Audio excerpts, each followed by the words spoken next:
Life is for the living, death is for the dead. Let life be like music, and death a note unsaid. Langston Hughes said that. Today on Sean Sees Dead People, that's me, I'm Sean. We'll learn about the deaths of a talent of stage and screen, an architect slash sculptor, and a Buddhist monk, and a very famous cannibal serial killer. So let's go. On this day, in the year 1262 AD, Shinran, a Japanese Buddhist monk, died at the age of 90. Shinran is recognized as the founder of the Jodo Shinshu, or True Pure Land School of Buddhist philosophy. For many centuries, it was the predominant form of Buddhism in Japan, and it's characterized by a strict adherence to the 3 Pure Land Sutras. It's in these sutras that the Pure Land is described. Pure land, in case you're not getting that, is described as a land of beauty that surpasses all other realms. It is said to be inhabited by many gods, men and women, flowers, fruits, and adorned with wish-granting trees, and where rare birds come to rest. The Sutras of Pure Land Buddhism also preach that Dharma, which is the principle of cosmic order in Buddhism, is democratic and without distinction of social class. So this is one of the reasons why the religion is so popular. On his deathbed, it is said that Shinran was chanting the prayer which would get him into the Pure Land, so I can only assume and hope that he made it. From the prayers of the Pure Land to the architecture of it, on this day in 1680, Renaissance sculptor and architect Giovanni Lorenzo Bernini died at the age of 81 as a result of a stroke. In his lifetime, he produced a large volume of Italian architecture and sculpture, to include many parts of the Vatican in Rome.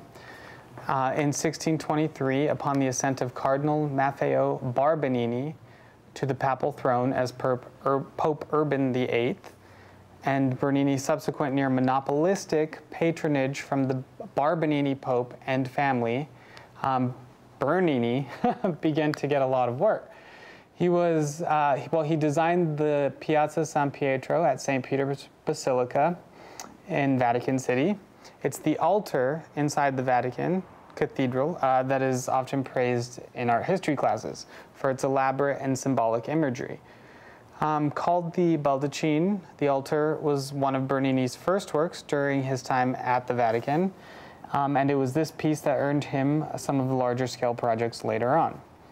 Bernini remained physically and mentally vigorous and active in his profession until just about 2 weeks before his death, at which point he died of a stroke again.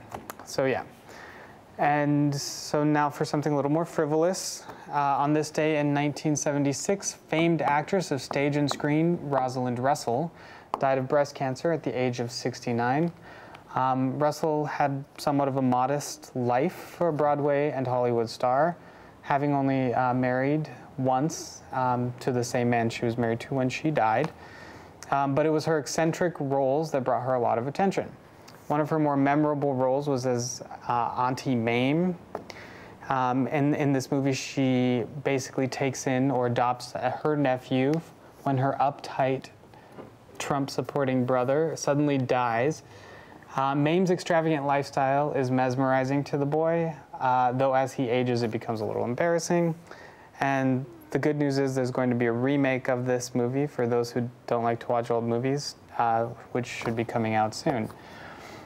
And if you're used to some sort of grotesque or cringeworthy things on Sean Sees Dead People, and you were waiting for it this week, here it is. On this day in 1994, serial killer and cannibal Jeffrey Dahmer was bludgeoned to death in the head while in prison.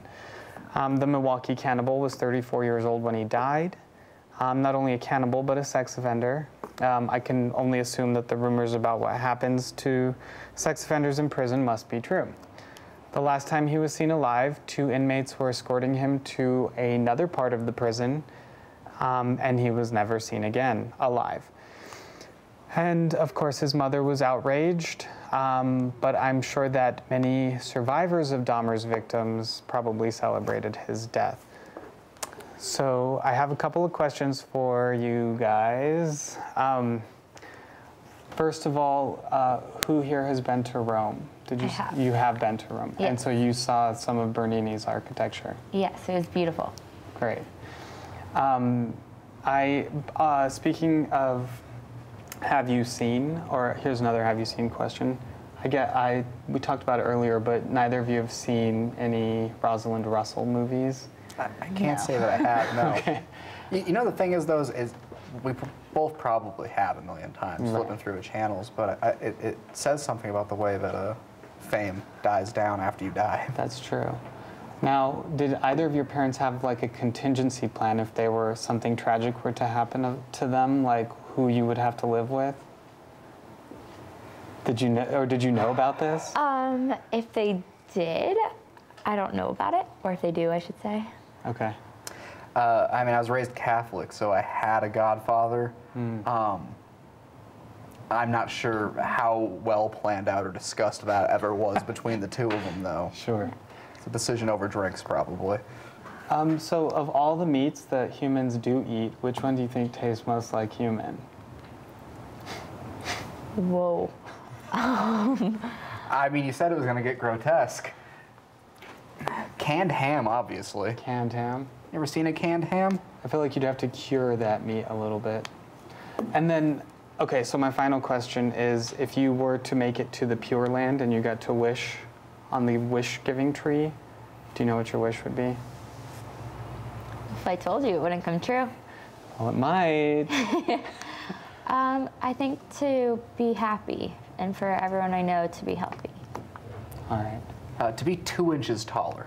2 inches taller? 2 inches but taller. You're like the tallest person here. I know, but I'd really like to be over 6 foot. This is honestly just the fact that I'm wearing lifts and sitting in a tall chair. Oh, wow. You hear that, Tucson? Alex isn't as tall as he looks on TV. And that was my death report for today. Yay!